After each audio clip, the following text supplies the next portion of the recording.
appears to be self-evident. That all men are created equal. As a member of Congress, I get to have a lot of really interesting people in the office. Experts on what they're talking about. This is the podcast For insights into the issues. China, bioterrorism, Medicare for all. In-depth discussions. Breaking it down into simple terms. We hold these truths. We hold these truths. with Dan Crenshaw. The Eagle has landed. Welcome back, folks, to the smartest podcast that you probably listen to. We're going to talk about the economy again today. And my friend Vance Ginn is on. PhD. He's the chief economist at the Texas Public Policy Foundation and works to unlock poverty through relational, inclusive changes in institutions that expand opportunities to let people prosper. Did you write that? It's good. I did. Yeah. That's good.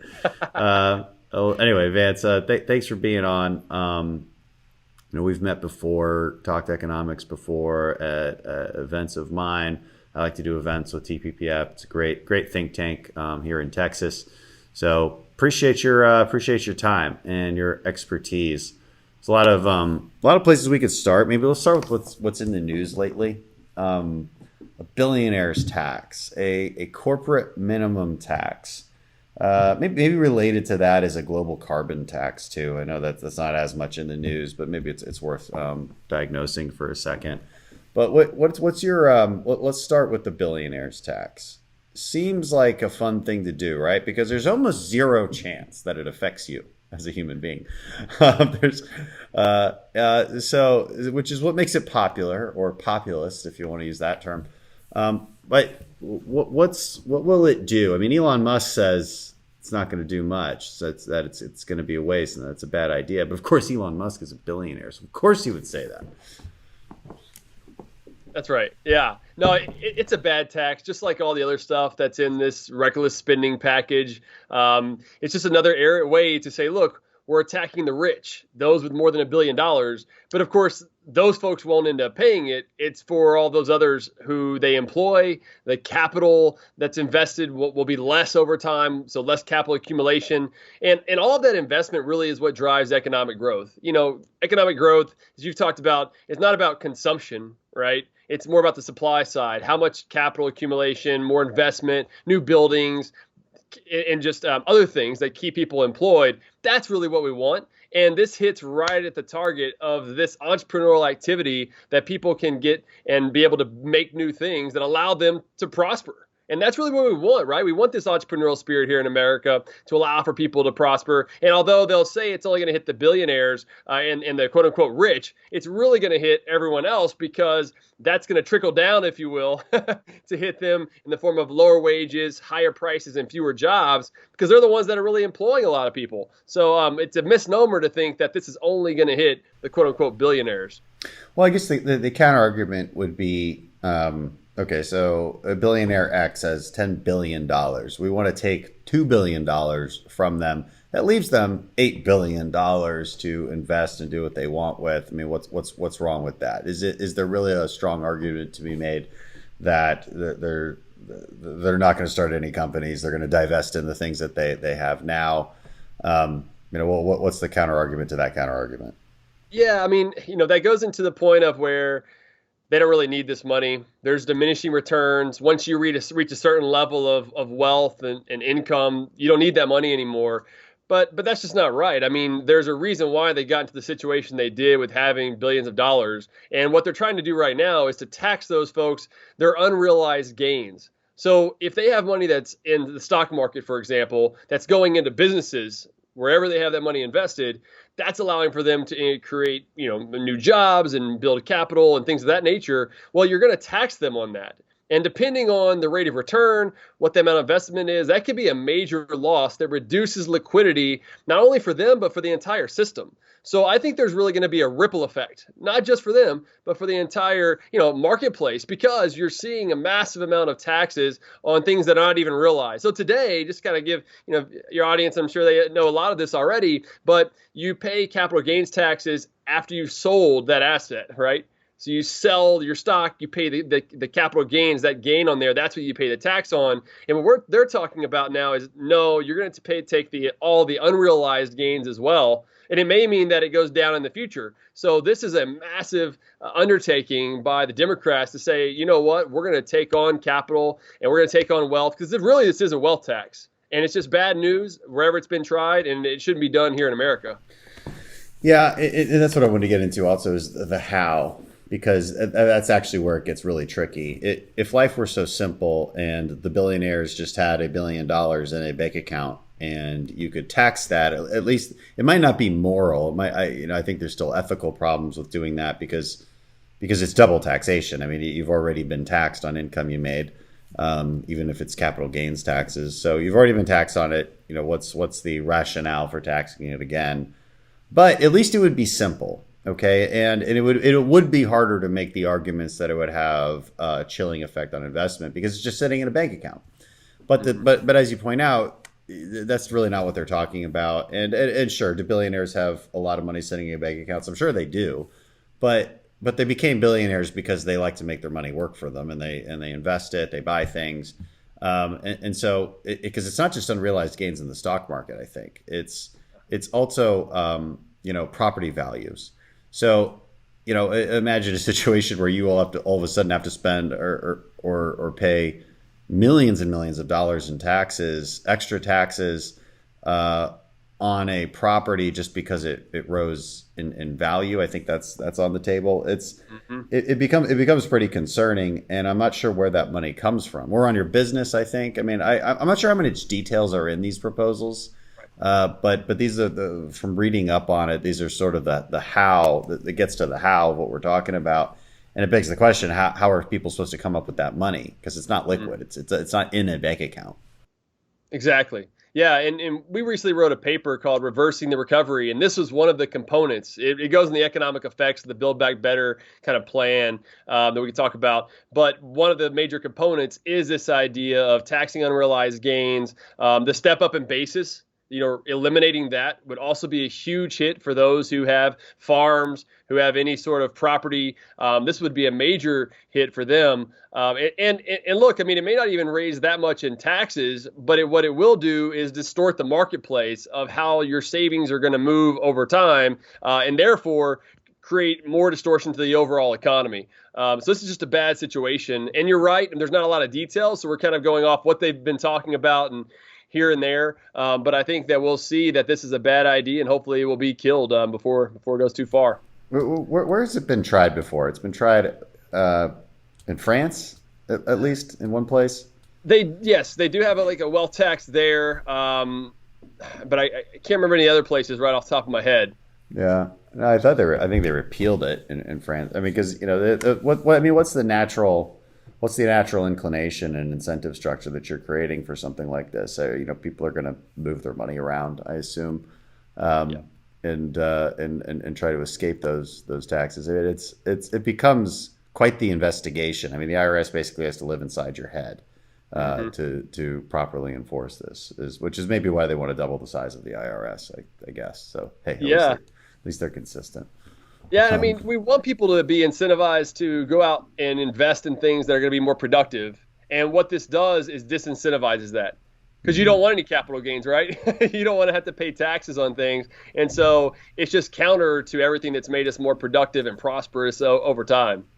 What would be a solution, though? Because it still makes a lot of people mad that Jeff Bezos doesn't pay really much on personal, or does anything on personal income taxes, because he doesn't pay himself anything. So, and what some of these guys do, I believe, if I understand this correctly, they basically take out a giant loan, which they use as spending money, and then they pay back, and therefore pay no taxes on it. And it makes people upset, right? It makes people upset. He's CEO of Amazon, CEO of the Washington Post, and whatever else he owns, and doesn't get a paycheck, and therefore doesn't have to pay into this. Now, does he create a bunch of wealth? Yeah, of course. But it does seem like, this is an unfair skating out of the system. And I kind of half jokingly say, well, there should be a minimum wage for CEOs like him.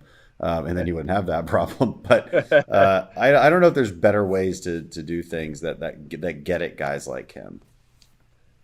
Yeah, it's a good point. I guess my thought would be, I don't really take that assumption as the right way to look at it. right? If you look at our tax system today, you and I have discussed this here recently, was that you only have the top 1% of income earners pay 40% of all taxes, the top 10% pay 70%, the top 50% of income earners pay like 97% of all taxes.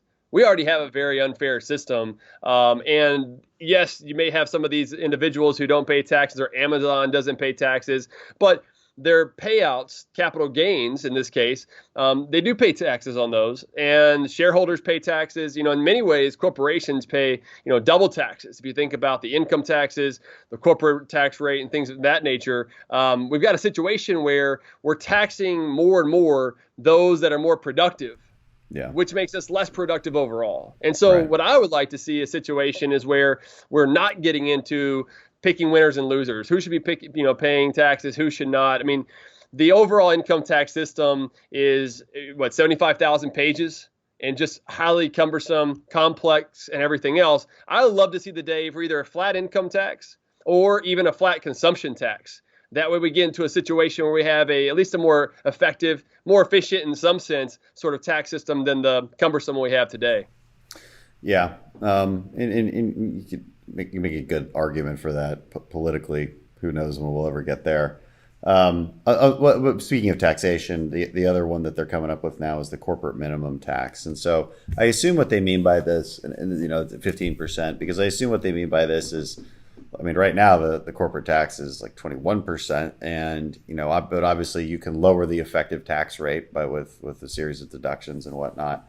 And they're saying even if you lower it to nothing, you should still pay 15% minimum. And so how do you analyze that? How should we think about this? Well, it's one thing to talk about the billionaires, the individuals paying taxes. It's another thing when you talk about a corporation, which are really just a conglomeration of many people, right? So a business doesn't pay taxes. A corporation doesn't pay taxes. It's the individuals within the corporation that do pay taxes, and the corporation pays taxes through a number of ways. One of those, and so they don't pay it, but they do submit taxes, the way I like to put it. Corporations as a business will submit the tax, but it's really paid for through a hit to shareholder value, through maybe higher prices if they've had to raise their prices to pay for those higher taxes, just pass it along depending on the responsiveness, the elasticity, right, of the consumer.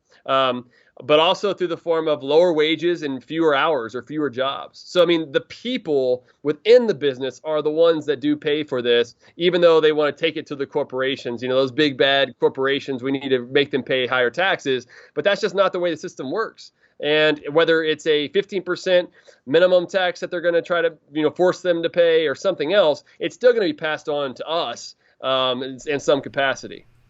Well, that's an argument against any kind of tax for a corporation, and you can make an argument against it. Because why tax the things that we want to exist? Taxation should be some form of punishment for an activity that we don't necessarily want. Now, will that properly fund the government if you just use that principle? I don't know, but it's a good start. And But drilling down into the notion of a minimum tax, because I think what they're doing here is they're trying to use that because what they really want is a global minimum tax. Mm-hmm. Now, I would love to see China make themselves uncompetitive by raising taxes as well, but not at the expense of making ourselves uncompetitive. So, it's hard to see how this ever really works. To be perfectly honest, it seems a bit. Yeah. Seems a bit optimistic, but that's their goal. So so drilling down into the economics of that particular policy of basically a minimum tax. Is it the same thing as saying we're going to raise taxes? Is it economically not much different? I don't think it's much different economically. One other thing I would think about is, so you're forcing everyone to pay a 15% tax. So let's say China's businesses are paying that or submitting the tax. Here in America, they're doing that. Japan, everywhere else. The problem is that there's no teeth to forcing those other countries to do the same, right? So you could pass any of these sort of generalized viewpoints or proposals, resolutions, right, that says this is what we're going to have among different countries, but that doesn't provide any teeth. It's kind of like OPEC, right? OPEC is this cartel, oil producers are mostly in the Middle East. Now they'll come out with a production sort of target and say, this is how much you're going to produce. But of course, what they want to do is produce more than that. They'll let the price go up, and the incentive is for them to produce more, so that way they can cheat in some capacity. Here, the incentive would be, you know what, I want more business as a country. Let me lower my minimum tax. And so I think what you would have is a lot of other countries that just find a way to get around the system because the system doesn't have any teeth. And really, it's all just, pop and circumstance of just trying to have this progressive sort of mentality that we're going to have a minimum corporate tax. And bringing it back to theory for a second, though, would it be better? Because conservatives are always wanting to simplify the tax code. We want you to be able to do your tax code on the back of a napkin, okay? And that we have not fulfilled that promise, but that's the idea, right? And obviously, if you just had a consumption tax, it'd be extremely simple. The rich would still pay more in taxes because they consume more things, and if you wanted to keep the poor away from paying taxes on their groceries, I think it'd be easy to carve that out. This is all theoretical. But, would it be better to lower the corporate tax rate? Because, again, it's at 21% now. Would it be better to lower it to something that's just easy to enforce, easy to understand, and then remove all of the deductions and tax loopholes? Because our tax code is filled with them. So theoretically, would we be okay with that? Because when we talk about lower, because we are talking about a 15% tax rate, now it would be better if that was the tax rate, but that is not their proposal. So I'm not saying we should agree with their proposal. But if their proposal was lower the tax rate to 15% or even maybe 12%, something where you end up with the same revenue, but you get rid of all of the deductions, is that something we should be in favor of? I think so. If you look at sound fiscal or sound tax policy, it's about having a broad base, lowest rate, and something that's efficient or effective in some capacity. And I think that's what you get. If we get rid of those credits and deductions and all the loopholes, when we get a lower rate that brings in the same amount of tax revenue, that should be the path forward. So, we talked a lot about this. So I was in the Trump White House for about a year as chief economist for OMB. And, that was after TICJA, Tax Cuts and Jobs Act, where they lowered the rate for 35%, the highest in the developed world, down to 21%, which is about average now within the OECD. So now the Biden administration, Democrats, talking about raising it, some to say to 26.5% or 28%. Regardless, we're going to be higher. We're going to be one of the highest in the world again, just at a time where we're starting to be more competitive with a lot of these other countries that were out there with these corporations of where they want to go. And if you recall, back in 2017 when TICJA was passed, TCJA, 2018, there was this large amount, trillions of dollars that were repatriated to the United States. And that just shows you that people are ready to get that money back in America. But at the same time, we've got to have a tax code that's competitive with these other countries. And as you know so well, Democrats don't care about that.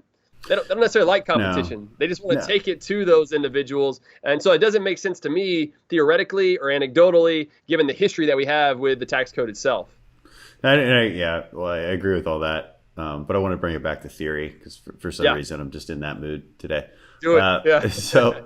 But again, look, we're rewriting the tax code. You and I are doing it right now, and maybe we're founding a new country, and we have we just have the ability to do it. And so you get to bring up your most utopian tax code, so the question is because you answered the other question, which was, would it be preferable to just have a lower tax rate with no loopholes?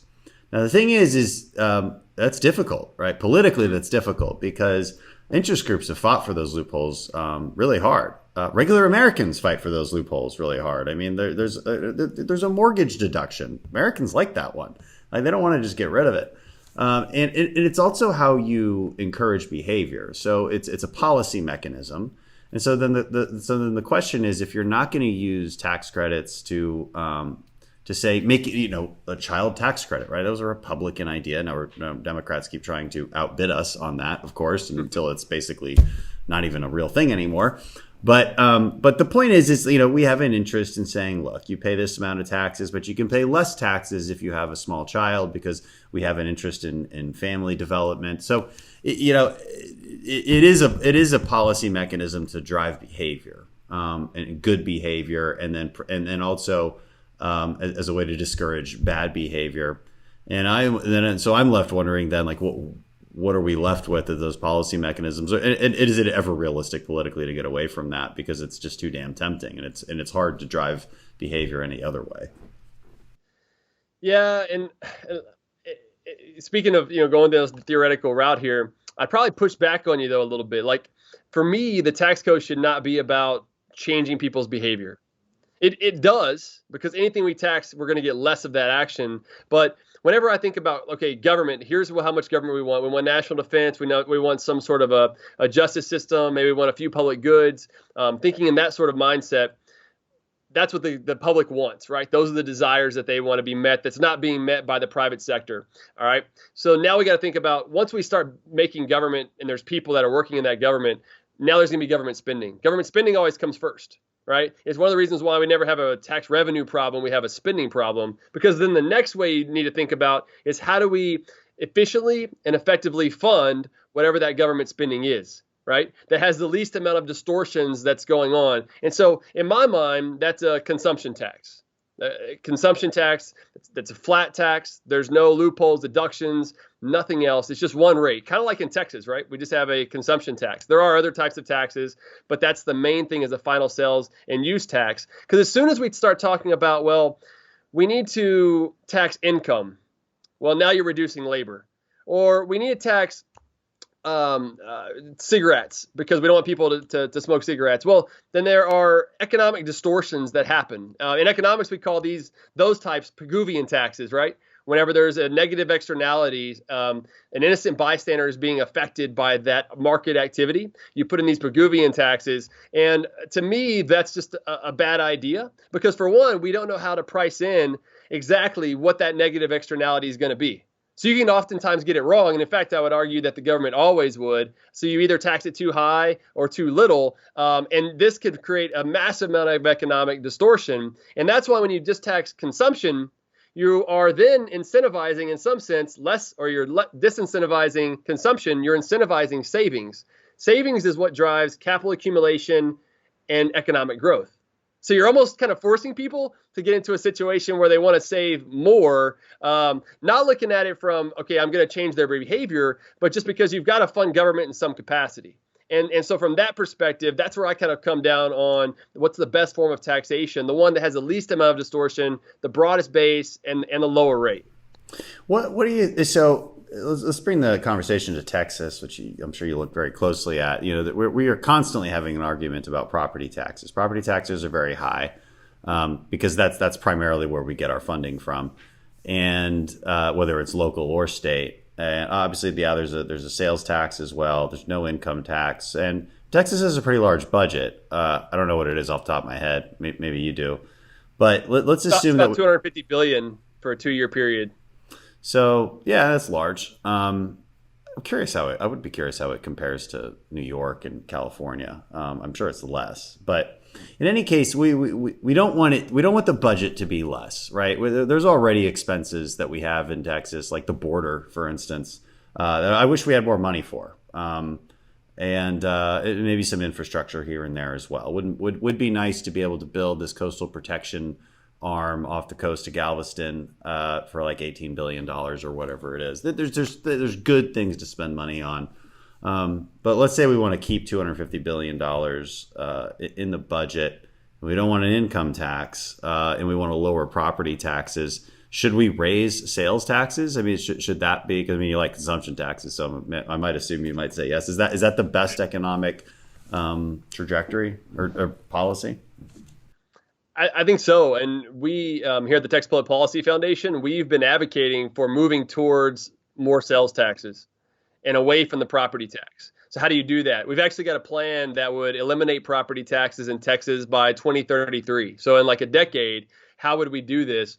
Well, let's use surplus dollars. State surplus dollars should start to buy down, reduce, what we call compress, school district property taxes over time. Article 7, Section 1 of the Texas Constitution says that the Texas legislature should fund public free schools, not local governments, not the local school district, the Texas legislature. And what they've done is they basically punted that to the local school district over time. So what we want to do is get it back to what founders of Texas wanted us to do, which was for the legislature to fund it. So you use surplus dollars each period, buying down the school M&O property tax for about 4 sessions. Let's say we have a biennial legislature here, right? 2-year budgets. So let's say after 8 years, and once you do that, that would buy us down enough to where we could then just broaden the base of the sales tax. Don't have to raise the rate. Broaden the sales tax base. We currently exclude or exempt, I should say, about $42 billion of sales taxes. Like if you buy a boat, you don't have to pay sales tax. If you buy a boat engine, you don't have to pay sales taxes. A number of services don't have a sales tax on them. If you broaden a lot of those, we could actually eliminate nearly half the property tax, which is the school district property tax, and then give the local governments, cities and counties, the authority to raise their sales tax rate such that they could eliminate their property tax. And we could have a situation in Texas by limiting spending, which was your point, limiting spending to just population growth and inflation. We could actually eliminate property taxes and move more towards a sales tax system, which I think would be pro-growth, and it would allow for us to have more economic liberty here in Texas. That's interesting. Because you can't, because Congressman, you can't own your property in Texas as long as you have a property tax. And I believe strongly in private property rights. But if you pay off your mortgage, right, you still got to pay your property tax. It's like you're renting from the government forever. And we would love to see the day. We may be a long ways away, but how do you get to a place where you can actually own your home? Yeah, and I agree with that. I mean, California has more reasonable property taxes than Texas. That should make us be a little bit ashamed. So they're far less, and they don't just increase they only increase when you actually sell it, when you actually realize the new price. Granted, they have massive income taxes, so everybody gets their taxes somehow. The question is what's the best way to do that? I'm surprised to hear that like boats don't have a sales tax because that sounds to me like a luxury good, and luxury goods you would think are the thing we should be taxing, because you can convince me that there shouldn't be a sales tax on Kroger's, okay, because you got low income people shopping there. We don't need to be taxing them, or we don't need to be increasing their food prices, but everything else, you're right. I didn't realize that there was such a narrow base, and so it's an interesting conversation to have. Yeah, if you look at all the exemptions that we have, which I've dug into those quite a few times from the Texas Comptroller's reports that he has out, it's called Tax Incidents and Tax Exemptions Report. Most of them do go to upper income earners. I mean, right today in Texas, we don't tax unprocessed foods, but we do tax processed foods. So when you go to McDonald's and buy the fast food or wherever else you go, you pay a sales tax. If you go to the store, to Kroger's, I'm from Houston, so I know Kroger's down there. We have more HEBs up here now near Austin, but you have your rotisserie chicken, and you've got your fresh cut chicken back in the back, right in the freezer. The rotisserie chicken, you pay a sales tax. The fresh chicken, you don't. But the evidence shows within the research is that lower income people will buy the rotisserie chicken at the margin, whereas upper income people will buy more of the fresh cut chicken. So it's really a sales tax exemption, a break for upper income people. And so there's this whole idea that you need all these exemptions to make it less regressive of a tax, but really it's not even doing that. And so I think what we've got to do is find a way to overcome some of those obstacles. And just real quick is that I usually get this point when I'm testifying before the state legislature here in Austin, and they'll say, but look, if we get rid of, or why do we have such a high property tax? Well, it's because we don't have an income tax. And I said, no, that's not true. Because if you look at Florida, we have the 6th most burdensome property tax system in the nation as on homeowners, the effective tax rate. Florida ranks 26th. Tennessee, they don't have an income tax. Tennessee doesn't have an income tax, and they rank 36th. Wyoming is like right near the last. No, not as many people live in Wyoming. Yeah, but Florida's a good comparable state. Yeah, that's interesting. It's about less spending. They have better spending restrictions at the local level that allow for property taxes to remain low. So whether we go into a system with property appraisal limitations like California, or we try another route, if you don't control spending, we're going to still have out of control property taxes. One thing people complain about a lot, and I don't think this is true in Texas. I mean, like you said, Texas originally wanted the state to fund school districts. Now school districts fund school districts. But the state still subsidizes low-income districts, right? So that the funding remains level and equitable. Yep. Is that pretty much true? It's just, That's right. and I want to say that out loud just to make sure that there's because it's something you hear a lot about when property taxes, the things that fund a school district. Well, it favors the rich kids and disfavors the poorer kids, but that's not really true in Texas. So I just kind of wanted to confirm that. We have what's called a Robin Hood system within our school maintenance and operation property tax. All right. So the the Texas legislature, they're the ones that determine the school finance formulas. So they're the ones that determine that. What happens within the system is that, let's say you have a bucket. Okay. Within that bucket, the first thing that flows in is from the school district property taxes. So they set their rates. That money comes into this bucket. Some of the buckets need some more. That's what the state uses general revenue, like sales taxes, to fund the rest of those local areas. But some of the areas, your more higher value, property valued areas, the bucket's overflowing. That additional money is where they redistribute to those areas that are lower income, have lower property tax appraisals. And we also have a system where, if you're in a low income district area, you might get higher amount of funding. Also, with those with disabilities will get a higher amount of funding. So there is a set amount of formulas at the state level, really, that determine this, which is one reason why we're starting with the school maintenance and operation property tax to eliminate, because it's really already a statewide property tax from my view. And it's basically just making it such that it makes it explicit that we're going to fund this through sales taxes.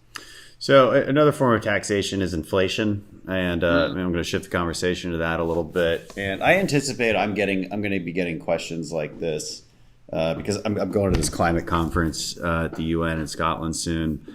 I'm going on quite a few shows, liberal-leaning shows about it soon, and I anticipate that a question they'll ask me, or at least a point that they'll make, is how isn't everything that's happening now with higher gas prices, higher natural gas prices, isn't that just proof that your argument about because the argument that we make is that fossil fuels are necessary, at least economically, even if they're not good for the environment, it's good for economics, and they're going to make the point, look how expensive they are.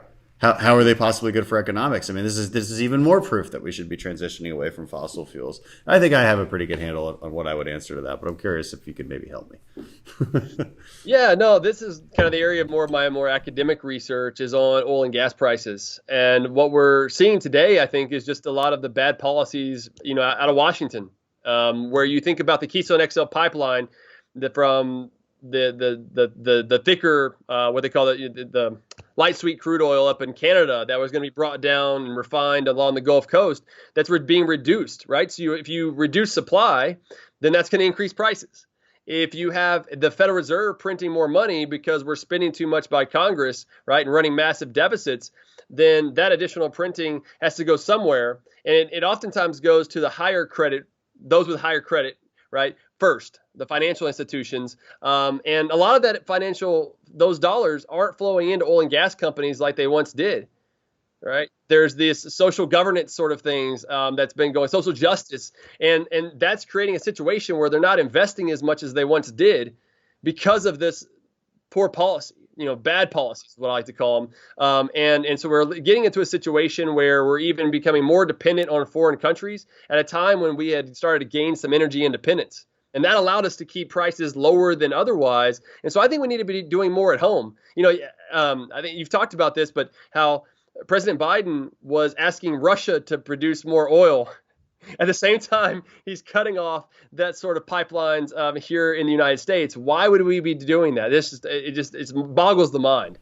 Yeah, it's like they want to blame the fuel source, they want to blame the free market, but in reality, like you pointed out, it's a combination of bad luck and bad policy. I mean, the bad luck side is the pandemic, which drastically reduced demand, and then that demand skyrocketed very quickly after a bunch of producers have been put out of business, and they can't just turn it back on, especially when they're not getting investment money from Wall Street, because Wall Street is on this sort of woke bent. And I think what's worrisome too is we see the SEC considering putting that woke ESG format. So it's environmental, societal, and governance standards. And that's really just a mindset, I believe now. I mean, I think there's scoring that's associated with that, but it's all in the private sector. It hasn't been implemented by the government yet. I mean, you can imagine a real chilling effect on investments if it's ever implemented by the government, and just an end to our oil and gas industry. And ironically, and help me understand why this ends up being a transition to coal, which is dirtier, of course, because that's what's happening in Europe.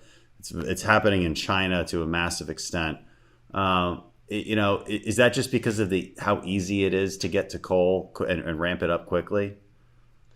Yeah, and also the cost, right? Okay, so yeah, relatively speaking. Got it. Yeah. Correct. Yep. But you're right. I mean, it's a dirtier sort of burn that you're using if you're using more coal for your electricity generation.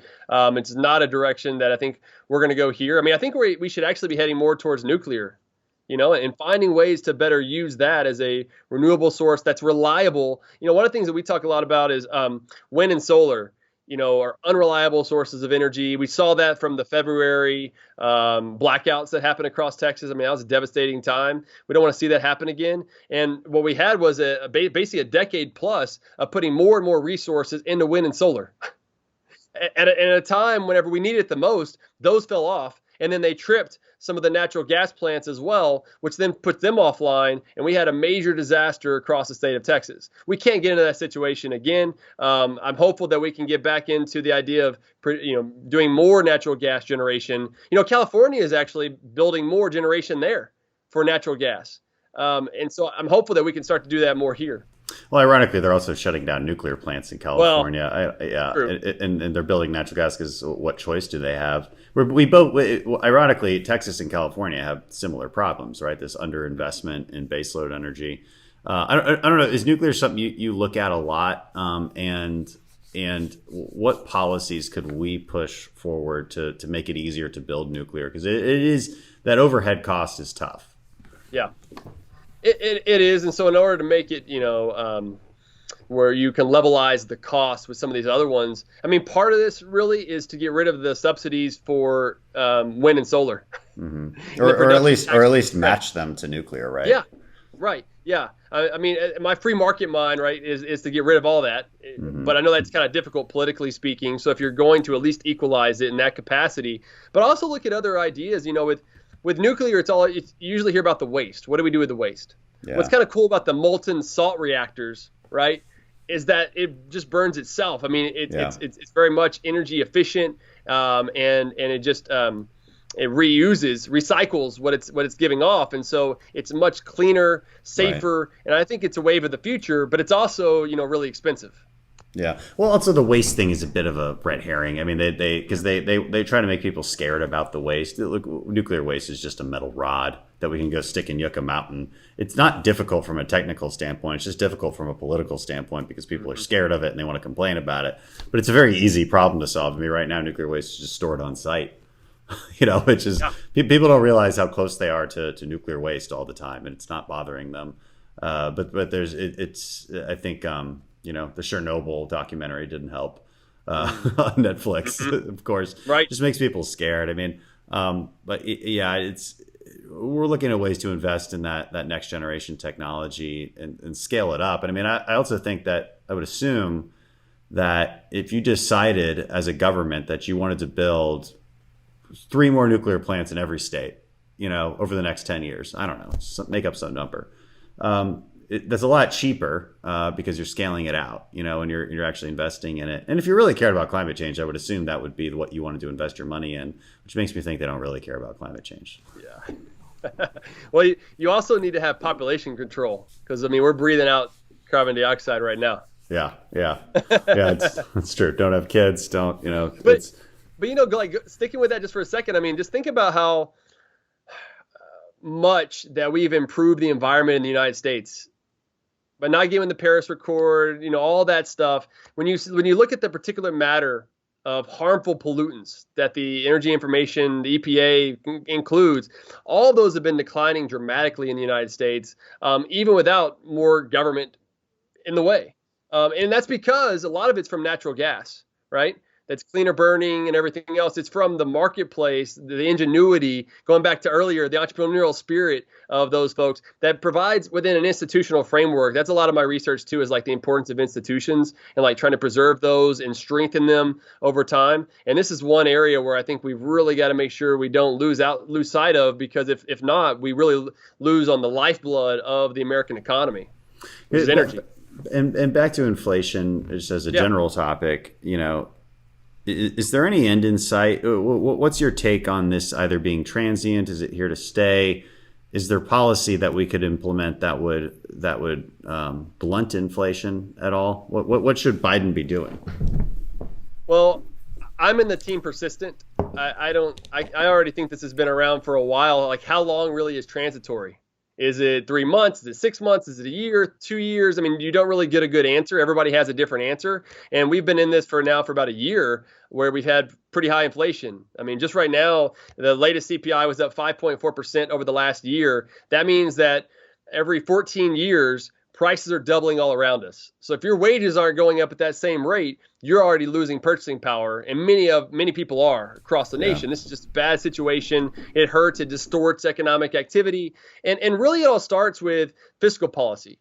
I mean, fiscal policy dealing with government spending and taxation, which we never have a revenue problem. We always have a government spending problem, right? And so when government spending is growing at a rapid pace, we're having $3 trillion deficits per year right now. That money has got to go out there in some capacity, and we've got to be able to the Fed wants to keep interest rates low, right? So they print money, they increase their monetary base, they print money in the system, and then what you have is too much money chasing too few goods, which is inflation.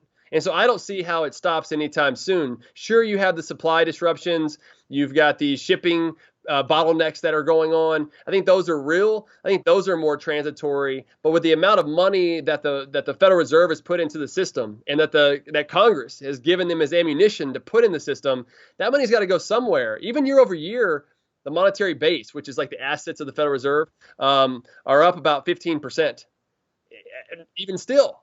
And so that money has got to go in somewhere. And what have we seen? We've seen real estate prices going up 20% year over year right now. We've seen energy prices going up 25%, gas prices up 40%. I mean, you look at all the other things around you, and those prices keep going up more and more and more. So what do we need to do? We've got to find a way to limit spending. I put out what I've called the Responsible American Budget, which basically says, like, let's have government spending at the federal level grow by no more than population growth plus inflation.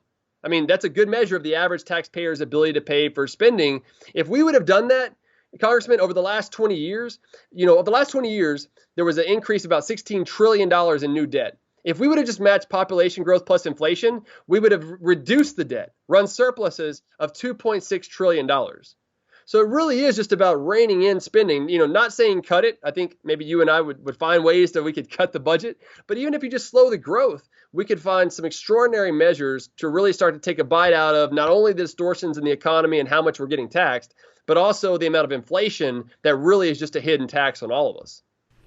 Yeah, article came out today in Fox Business summarizing this report. This was a project of the Joint Economic Committee, social capital project, and it's kind of concerning. I mean, it's about workforce participation and how that's been declining over the years, both in men and women. I mean, you can imagine that maybe workforce participation amongst males would have declined as females got more into the workforce, which happened a little bit, but that doesn't explain the last 20 years when everybody's been declining. And they come to the conclusion that it's because of welfare. This was an interesting one. I'm going to read this quote. At the same time, among men who are not working for reasons other than disability, retirement, education, or homemaking. So that's important. So they're not working, they're able-bodied, and in the prime age labor force. So I'm not sure what age that is, but it's like, let's say middle-aged people. You're able-bodied. 25 to 54 years old. So you're 25 to 54. You don't have a disability. You're not retiring. You're not going to school, and you're not staying at home with the kids. That's so you got to wonder, like, why aren't you working, person? And it turns out of that group, 41% receive some kind of government assistance. And apparently that assistance is enough to just, let them live their best life, whatever that, wouldn't be you and I's best life. I'd rather work and make money and spend it. But for some people, they're fine with that. I'm curious what the other 60% is, who apparently not receiving anything. Well, I mean, people have very different reasons, for not being in the labor force, and it's hard to chip away at that. I'm curious how economists even and try to sift through this data. But I mean, what do you think of this, and how have benefits increased so much over the past year? Because I mean, the extra unemployment insurance is over now. There might be still residual effects from that. What other benefits are we seeing that are just so generous that you wouldn't even require somebody to work? So they're receiving the child tax credit, that monthly amount, depending on how many kids you have right now. That could be pretty generous, or it is pretty generous. You also could receive Medicaid. So Medicaid expanded a lot during this time, with the CARES Act. So think about in 2020, there was the CARES Act that was passed. Basically, you can't be kicked off of Medicaid. You can't age out. You can't income out until the Health and Human Services Secretary ends the national emergency. I see. And so they may never do that. And so you can also receive a lot in healthcare benefits than you otherwise would. I had a recent piece out in the Wall Street Journal with the economist Casey Mulligan out of the University of Chicago, and we looked at the economic effects of the Build Back Better plan. That also took into account like what's been going on over the last year, to your point. And what I found, another economist here at TVPF, EJ and Tony, we looked at this and found that there would be 5.3 million jobs lost if the Build Back Better plan over the next decade, right, compared to baseline growth, substantial job growth, because of the direct tax effects, the direct tax hikes across the economy.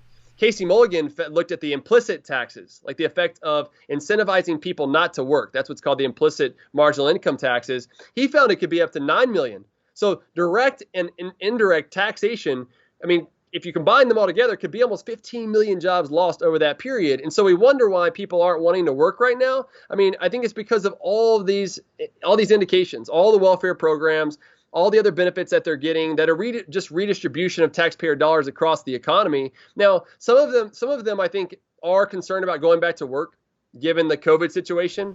But from the surveys I've seen, that's a pretty small share of those that are still out of the labor market. Right. You've got about 3 million people that are still, that is a reduction in the labor force compared to where we were in February of 2020. And you've got 5 million people who are not working in the private sector compared to February of 2020. So we've got a massive problem here. And there have been about 2 million more job openings than the unemployed. So there's job openings out there. It's just that people aren't going back for maybe they got interested in staying at home more during the shutdowns, getting all these resources. So even though the federal enhanced unemployment benefits of $300 a week has expired, you get this new mindset. And this is something I don't know yet how we're going to deal with in the economic community. How do you start to get into the psychological effect that all this has had of how do I go back to work, Yeah. And we had really slow job growth numbers published this week or last week. Can't remember. But they were well below expectations, and it seems like that job growth. It's not we're in an interesting problem here because it's not because there's not enough jobs out there. It's because people aren't taking the jobs. I still have yet to meet an employer that doesn't want to hire more people, and these are decent paying jobs too. So it's a bit hard to understand how this is happening. I wonder if out of all those job openings, I think there's 10 million. Has there been any studies on what the average wage is for jobs like this? Any way to sift through that data, you think? Yeah, I haven't seen that yet, but that will be interesting to look at. In economics, what we call it is a reservation wage. Like you reserve your labor for a particular wage, because otherwise the trade-off is you want to have more leisure, which I think all of us do in some capacity. Right. But through all these welfare benefits, what it does is it raises that reservation wage higher and higher to where now you have this mindset of, man, I'm not going to go back to work until I'm getting X. And so if I want to go work at a restaurant and be a waiter, I'm not going to do that because I'm going to reserve my wage or my labor for something else. Yeah. And I think that's what we're seeing right now, because we're also seeing quits are really high. I mean, quits are at record levels right now. So people have a job, they're quitting, and then maybe they find something else, or they're saying, you know what, I'm going to take off for a little while. It's extremely transitory. So, which is part of the inflation problem too. I mean, it's all a positive feedback loop because wages go up, which is good. Wages going up, but they're still not keeping up with the rising cost of everything else. And I mean, is this something you see in data too? I'm not sure how you can measure this except by surveys, I guess. But it does seem that in modern times, people value leisure much, much more than in the past. I think the millennial generation is known to value leisure much more. So if if I make $100,000 a year right now, and I get weekends off, and you offer me $200,000 a year, but I don't get weekends, I might just say no. Because is that rational? I don't know, is that rational or irrational? I don't know. But it's a change in values, whereas our grandparents might have said, "Oh, hell yes, I'll take that pay rate." And or at least for a time. I don't know. I wonder if just values have changed, and is that one of our most major impediments to growth? Yeah. It certainly could be. I mean, when you think about the factors of production, the key ones are capital and labor. So there's a lot more labor that's being done, a lot of things that are being mechanized now, new technologies that are coming out that will replace a lot of the workers, and that will have some effect on the marketplace. But there will also be other new businesses that will come up even when that happens. It's kind of like we went from the horse and buggy to the T-model Ford. Everybody thought, oh man, what's going to happen to all these workers? But now you needed people to change the tires and do other things with the new cars that were out there. I think we'll see a lot of that come out into the future. But we've got to be careful about all the policies, right? All this massive expansion of the child tax credit, which maybe there's some benefit to that, but what's the end game there? What we're seeing right now with the Biden administration, the Democrats, is everything on steroids.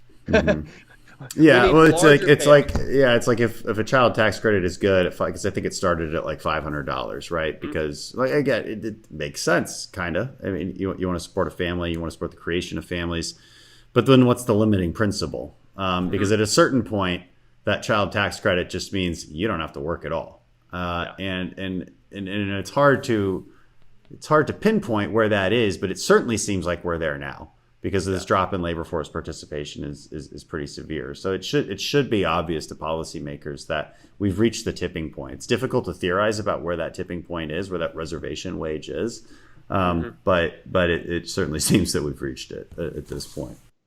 Yeah, and my hope is that we can get more to economic freedom. I mean, if you look at different measures of economic freedom, meaning having relatively less government spending, relatively less taxes, a sensible regulatory climate, much of what we do here in Texas, if we could just take a lot of the Texas model to the federal level, you would see more economic growth. I think we would see improvements. And in some sense, we saw that, I believe, during the Trump years. I mean, if you think about the deregulation that was done, the tax cuts, we should have done a better job on government spending. That was still too high. Energy independence was there. But look, we got to the lowest rate of poverty on record. We got the highest real median household income. And when I say we, I don't mean the administration or anything. The people did these sort of things because they were unleashed. And I think that's how you really unlock poverty, is by putting the hands and empowering putting the keys back in the hands of people and empowering them to make their decisions that's going to satisfy their desires, instead of trying to direct it through some sort of government programs. Yeah, the other thing that happened in the years after the Tax Cuts and Jobs Act too was the highest rate of growth of wages was the bottom. That they were the one, and that was the first time, because they were always looking for differences, right, between one president and another. And Democrats always like to point they can, if you just look at the graphs, maybe it's debt, maybe it's whatever else, maybe it's growth. It's hard to make the case sometimes that Republican policy is better, but you have to dig a little deeper. First you have to ask what policies changed, okay, and then associate policies with actual outcomes, and what circumstances changed as well. Because I mean, you can't blame Trump policies for a pandemic, for instance. But right. It is interesting to look at what changed from the Obama years to the Trump years, because you can make the argument that they're on a downtrend already in unemployment, you're on an uptrend in growth. The liberals make that argument all the time.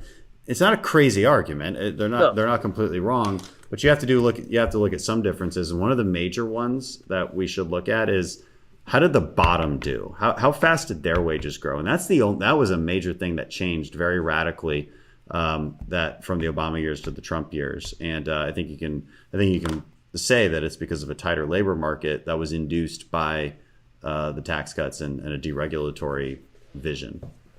Yeah, Yeah, and you look at the trajectory. I mean, we're growing at one speed, but then once all that started to happen, it was growing at a faster rate. And that's another way to kind of think about the expansion and what that was doing to really tighten the labor market, such that those at the lower income levels in those jobs could demand a higher wage at a faster rate than those in upper income levels. Right? Yeah. It's just a huge thing. The other thing that I think was kind of interesting about the Obama years, and I know that you're making decisions right now and trying to help with raising the debt ceiling, the CR. I wish we could get back to making a budget. I don't know when that's ever going to happen again. But is to think about, the BCA or where we had the Budget Control Act of 2011, right? And if you look at after that period, government spending was pretty held down quite a bit for several years, and still until we started to go above it again. It'd be great to see something like that again, to where if you're going to increase spending, you've got to cut spending somewhere else, because what that did was allowed for real growth of the private sector. So subtract out, this is what I always do to GDP, is subtract out real investment or government spending and investment, right? Consumption and investment, take that out. That gives you your private GDP. Private GDP growth was actually faster during the expansion under the Obama years than it was in the Trump years, which I don't like to say out loud, but it's true. Like that actually happened. And I think part of that was because of the less government spending. Government spending does a lot to distort economic activity because you're creating areas of spending in places decided by government officials compared to the marketplace. Yeah, and that's what you look at. Yeah, that's true. And it is a graph that when I was on the budget committee, the Democrats love to show. And they're like, look, you deficit hawks. I mean, look, Obama years, and they could show it. They could show that deficits were healthier under Obama, let's say, than under the Trump years. Okay, fair enough. However, keep in mind that the budget starts with the Congress. And, and they forget to add, who was in charge of the Congress during these years? Yes. And then those graphs start to make a lot more sense. It's like the president writes a budget and then the Congress throws it away and writes their own. I mean, that's always how budgeting works. The president just signs it, but it's an easy argument that they make to kind of to trick people who don't study civics. We're past an hour at this point, so I'm gonna cut it there, Vince. But hey, appreciate it. It was very informative, I think, and enjoyable for the listeners. Appreciate you, and I know you're a long time listener, and I'm sure you've given me 5 stars many times. And as I encourage everybody to do, give it 5 stars because it makes me look good. Yeah, of course. Hey, thanks so much for having me on. It was a good discussion. Yeah, it was great. Thanks, Vince. Appreciate it. All right. Yep. Have a good one.